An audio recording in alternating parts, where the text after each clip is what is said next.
পিঙ্কি কি রান্না করতেছো? কি রান্না করতেছো? রান্না করতেছি। কেন বলবো? বলো না কি রান্না করতেছো? কেন বলবো? ছোলা। কি এটা? ছোলা? ছোলা দিয়ে কি করবা?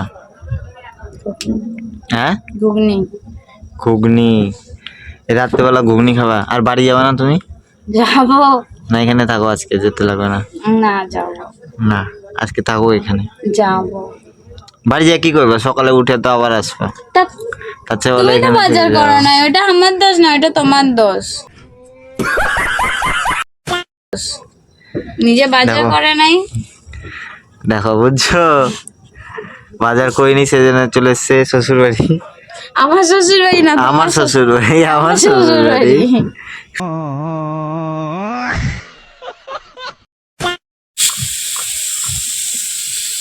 বাটা কাটতে শিখলা? ট্রেনিং নিয়ে যায় নাকি? জানি আমাকে করতে লাগবে। বন্ধুরা রান্না করা শুরু করে দিয়েছে।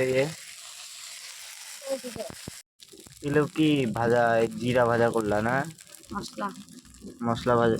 মশলা ভাজতে লাগে? হ্যাঁ। হ্যাঁ। তো দেখো বন্ধুরা, আলু সিদ্ধ হয়নি সেজন্য উঠাচ্ছে ও আলু। এখন সিদ্ধ কি হয়েছে সিদ্ধ হয়েছে তো বাটিতে কেন উঠাচ্ছ? এমনি। খাওয়া নাকি? এতগুলো আলু আমি খাবো? তো তাহলে কিসের জন্য উঠাচ্ছ?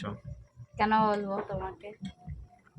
বলো না কি কিরকম করে রান্না করছো, তাহলে তো না, সবাই দেখে বলবে যে মেয়েটা কি সুন্দর রান্না করে। দরকার নেই। তরকারি কিন্তু একদম কিরকমই লাগছে আমার। ঠিক হয়ে যাবে।